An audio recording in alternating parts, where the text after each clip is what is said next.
Spell Striker is the new deck coming out in Dark Saviors that's looking to be top tier or potentially even the best deck.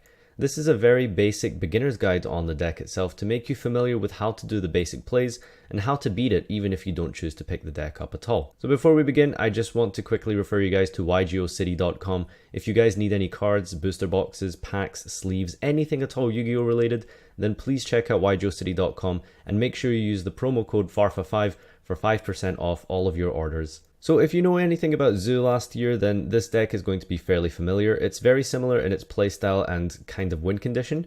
This deck generates a lot of advantage. It stuns your opponent with lots of hand traps and searchable disruption, while in the process creating enough resources for you yourself to be able to win and push for damage. As a pure deck, it's quite slow and based on control, not OTKing, but the engine is very splashable, so you'll be seeing this in a lot of different archetypes over the coming months. Starting off with the basic monsters of the deck is Raye, a dark level 4 warrior with 1500 attack that acts as a 1-card link material for your Sky Striker boss monsters. So you can either link her away as normal, or you can use her quick effect that lets you tribute her off to go into one of said boss monsters. So this effect of hers is helpful for dodging disruption, and it's also good for pushing for more damage in the battle phase. If your boss monster leaves the field or is destroyed by battle because of an opponent, you can special her from the graveyard. This is great for pushing damage and crashing in the mirror, so you're going to probably be running 3 of her. Kagari is one of the boss monsters you'll be linking into basically every single turn. When it's special summoned, even through Raye's effect, you're going to be able to recur a Spell Striker spell from your grave. Also, this card gains 100 attack for each spell in your graveyard, which can be quite big in the mid and late game. The next boss monster is Shizuku, and it's very similar to Kagari's summoning conditions, except she searches any Spell Striker from your deck during the end phase, provided that name isn't already in your graveyard. For example, if you have Hornet in your graveyard, you can't then go on to search Hornet during the end phase, but there are ways to play around this, which I'll explain later. Her attack modulation effect is quite similar, but instead of gaining, it reduces the attack of all your opponent's monsters by 100 for each spell in your graveyard. So already you can kind of tell how this deck is going to be functioning. You're going to use a bunch of spells and then add them back with Kagari and then search out new ones with Shizuku.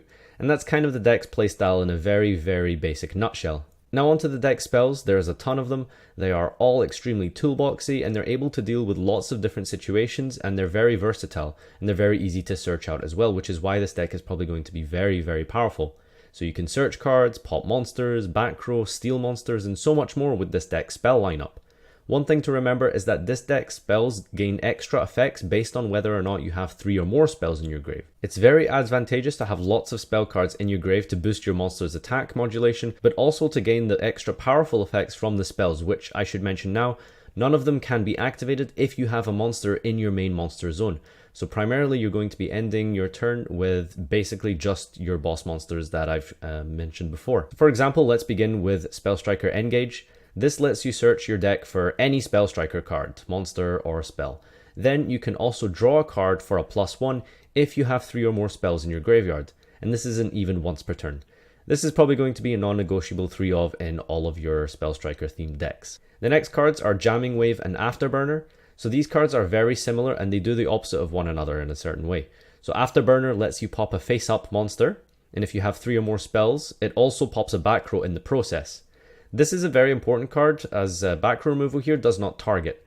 This means it's very good to bait out and force your opponent's back row with this, and this is why dumping lots of spells to your grave is important. The other spell is Jamming Wave, which does the opposite. It destroys a set spell or trap your opponent controls, and then further than that, a monster if you have 3 or more spells in your graveyard. The important thing to note here is that it doesn't destroy floodgates, only set cards. That's why Afterburner's secondary effect is particularly important, as it's your out to floodgates like Anti-Spell, for example.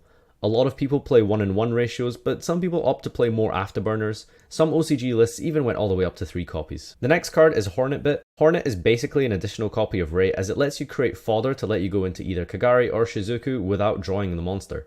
This means you're going to have 8 or 9 copies of a card that lets you access your boss monsters.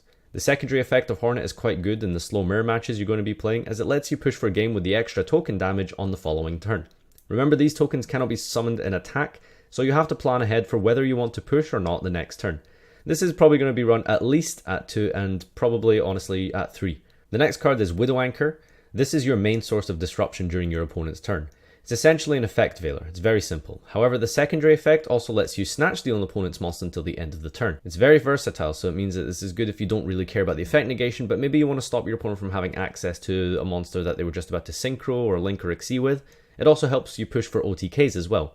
You're going to be playing at least 2 copies, probably even 3.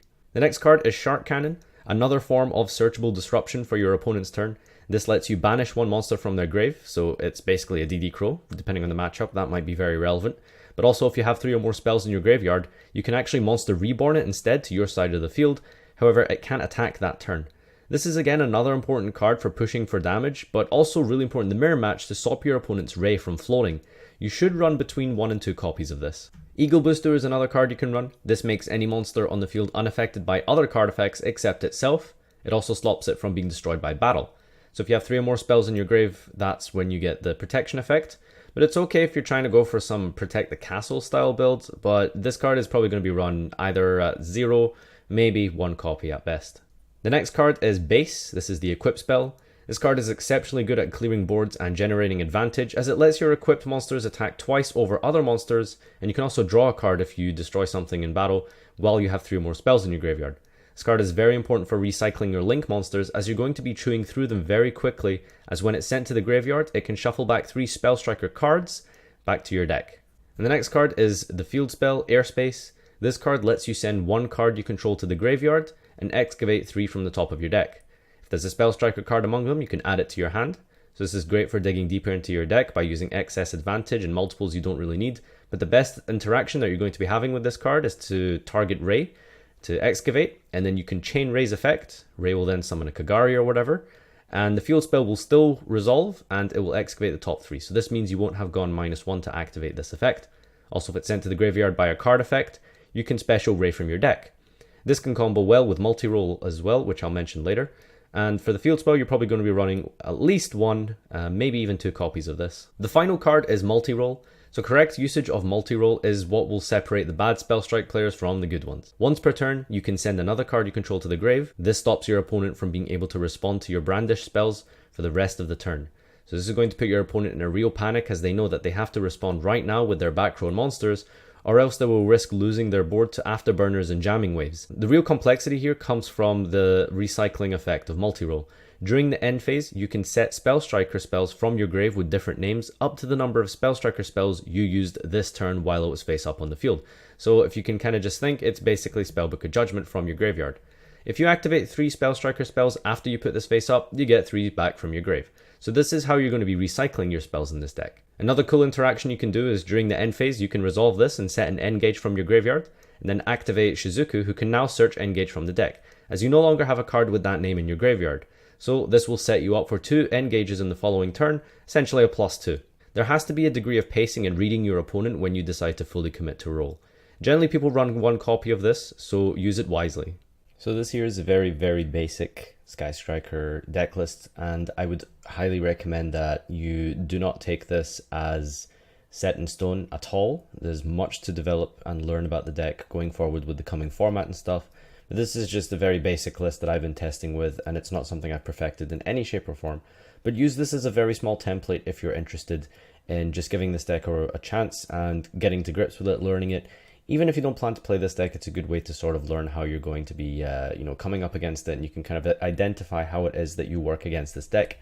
So I'm playing the Toon Engine. I quite like the Toon Table, filling up the grave as quickly as possible to have that advantageous effect of the extra 3 spells in the graveyard. Of course, the 3 Raye, a bunch of hand traps. You can probably play even more, but I'm going with Solemn Strikes here, just because it's more tailored towards the mirror match. So this is a very mirror match heavy pure brandish list. Obviously, you can change that up depending on what you think your meta is going to be at your locals, regional, whatever it is that you're going to be attending. I quite like the Foolish Burial and the Metalfoes Fusion. I don't think the Metalfoes Fusion is dead at all, because you can send it with roll, you can send it with the field spell. So it's not even the worst thing ever to draw, and I think it's a really good way to fill up your graveyard as quickly as possible. I really like the Shark Cannon. I think it's one of the better ones. I'm not playing Eagle Booster in mine, just the 1 roll and the base. 3 Hornet and 3 Widow Anchor is pretty much the important stuff. Rotan Upstart, again, it's more like fluff spells that you want it just to activate, put in your graveyard, make sure you have that 3rd effect. The extra, there's a lot of things that you can definitely change here. 3 and 3 always max out on the boss monsters. This thing is to link away Ibli, and you're playing the 2 Trimmers just as options for going second, potentially linking away your opponent's monsters that you steal with Shark Cannon. Utopia package, sometimes this deck can struggle to get over like weird boss monsters that can't be targeted or destroyed. So sometimes it can come up, you can get 2 Rays on the field quite easily, and you can punch over things. Conversely, if possible, you can also fuse it away with the Cyber Dragon. So again, very basic list, not final at all, and this is just come from honestly about a day's testing. Give it a shot yourself, develop it, tell me what you would change and different ideas and tech choices that you can go for. Something that comes to mind, for example, for me is the Diabolus build.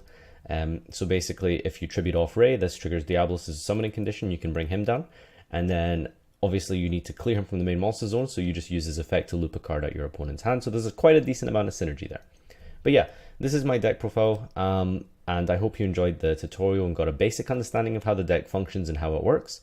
Let me know in the description down below anything you'd change, and remember, if you do want to buy any of these cards with the coming set, if you want to pre-order booster boxes, if you need card sleeves, if you need structure decks, deck boxes, whatever it is you need Yu-Gi-Oh related, please make sure that you go to YGOcity.com, use my promo code Farfa5, and you can get 5% off any and all your orders. So thanks everyone for watching, and see you next time.